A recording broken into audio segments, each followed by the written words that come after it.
எனக்கு வந்து கிட்டத்தட்ட 17,000 நம்பர்ஸ் இருக்குது. ஸோ அந்த நம்பருக்குள்ளே வர கால்ஸை மாத்திரம் நான் எடுக்கிறேன். Unknown numbers எடுக்கிறதில்ல. அன்னோனில் சில பேர் பிஸ்னஸ் விஷயமா பேசணுன்னா அவங்க எஸ்எம்எஸ் அனுப்புவாங்க. சார் இந்த விஷயமா நான் பேசணும். அப்போ நான் இமீடியட்டாக நான் கால் பண்ணுறேன். அதனால் எனக்கு வந்து ஆனால் என்னென்னா சைலண்ட்டில் வச்சுக்க வேண்டியிருக்கு ஃபோனை. என்னுடைய ஃபோனை வந்து என்னை பெரிய பழி வாங்கிட்டு தான் நினைக்கிறாங்க. இப்போ அண்ணாமலைக்கு 4 நம்பர் இருக்குது. ஒரு நிமிஷம் ஆகுமா நான் கொடுக்குறதுக்கு?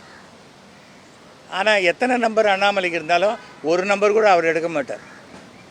அவருக்கு 5 அசிஸ்டண்ட்டு, அண்ணன் குளிக்கிறாரு, தூங்குறாரு, இது மாதிரி தான் சொல்லுவாங்களே தவிர நான் தைரியமாக எந்த ஃபோன் வந்தாலும் எடுப்பேன். ஏன்னா நான் கரப்டட் பர்சன் கிடையாது. அண்ணாமலை எடுக்க சொல்லுங்கள். ஃபோன் அடித்தா டைரெக்டாக எடுத்து பேச சொல்லுங்கள். பேச மாட்டார். நேற்றுக்கு கூட பார்த்தேன், ஏதோ ஒரு இடத்துல ஒருத்தர் தலைவர் சொல்கிறாரு, நான் வந்து ஆஃபீஸ் ஆரம்பிச்சிருக்கேன் வாங்க அப்படின்ட்டு லேண்ட்லைன் நம்பர் கொடுக்குறாரு.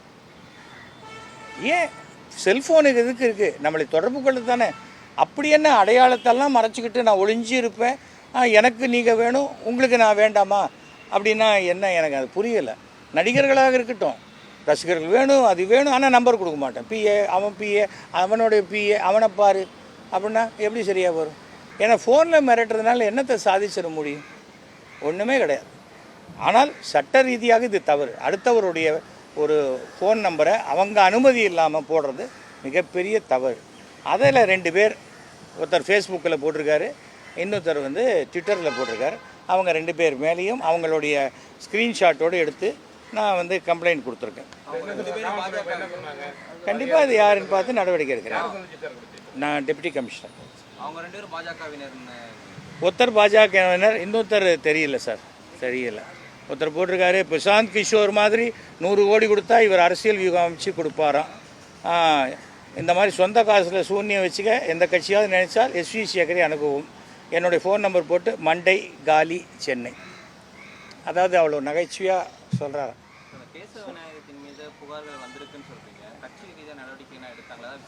யாரு மேலேயும் நடவடிக்கை எடுக்கல சார். டெல்லி தமிழ்நாட்டை பாதர் பண்ணவே இல்லை. எவ்வளோ கை கழுவி விட்ட ஒரு மாநிலமாகத்தான் நான் நினைக்கிறேன் தமிழகத்தை. இல்லை சார், நான் வந்து ஒரு தடவை மோடி அவர்களே ராத்திரி 11:45 மணிக்கு அவருக்கு ஒரு லெட்டர் கொடுக்குறேன் டெல்லியில். அப்படி அந்த பக்கமாக நிறுத்திட்டு அங்கே போய் ஆஃபீஸில் லெட்டர் கொடுத்துட்டு வரேன். காலையில் 8 மணிக்கு அவருடைய ஆஃபீஸ்லேருந்து ஃபோன், பிரைம் மினிஸ்டர் உங்கள் லெட்டரை படிச்சுட்டாரு, நான் வந்து அவர் வந்து ஜேபி நட்டா ஆஃபீஸ்க்கு இன்ஸ்ட்ரக்ஷன் கொடுத்துருக்காரு, நீங்கள் ஜேபி நட்டாவை பாருங்கன்னு. ஜேபி நட்டாவுக்கு ஃபோன் பண்ணால் 3 நாள் அவருக்கு ஃபோனே எடுக்க முடியல. அதனால் தலை மட்டும் சரியாக இருந்தால் போகிறது, சுற்றி இருக்கிற வால்லாம் சரியாக அப்படி தலைக்கு தலை ஆடிட்டு இருந்தாக்க அது வாய்ப்பே கிடையாது. ஆட்சி 3 தடவை முடிஞ்சு போச்சு. பிஜேபியோடைய ஆட்சியும் முடிஞ்சிருச்சு அங்கே. அவ்வளோதான். சாதாரண குதிரை கிடைச்சாக்கள் அது கோடு போட்டு வரி குதிரை ஆக்கிடுறாங்க நிர்மலா சீதாராமன். வரி இல்லாத எதுவுமே அவங்களால பார்க்க முடியல. மக்களுக்கு, நடுத்தர மக்களுக்கு என்ன நல்லது செய்யணுமோ அதை செய்யாத வரைக்கும் எந்த கட்சியும் இனிமேல் ஆட்சிக்கு வர முடியாது. ஆமாம், கவர்னரை பார்க்குறது என்ன சார், அவரும் ஃப்ரீயாக தானே இருக்கார். யார் கூப்பிட்டாலும் போய் பார்த்துடலாம். நான் கூட அவரை பார்க்கணுன்னு ஒரு தடவை கேட்டேன், பதிலே வரல. நான் உங்களை பார்க்கணுன்னு கேட்ட லெட்டரை நான் வாபஸ் வாங்கிக்கிறேன், இனிமேல் நீங்கள் உங்களை பார்க்க எனக்கு விருப்பம் இல்லைன்னு நானே திருப்பி பதில் போட்டேன். அதுக்கப்புறம் கேட்டாராம், அவர் யார் அவருன்னு கேட்டார். எனக்கு என்னதுக்கு கவர்னரை பார்த்து, நான் எனக்கு என்ன, சும்மா பல கவர்னரை பார்த்துருக்கோம், அது மாதிரி பார்த்துட்டு வரலாம், அவ்வளோதான். தான் இது மாதிரி நம்ம இருக்கோம். அதுக்கு மேலே வேறு என்ன இருக்குது? என்ன ஃபங்க்ஷனுக்கு கூப்பிடுவாங்க, ஒரு டீ கொடுப்பாங்க, யாராவது ஒரு வீணை வாசிச்சுட்டு இருப்பாங்க, அவ்வளோதானே. அதுக்கு மேலே அங்கே போயிட்டு என்ன பண்ண போகிறோம்? செய்திகளை உடனுக்குடனும் துல்லியமாகவும் தெரிந்து கொள்ள சப்ஸ்கிரைப் பண்ணுங்கள்.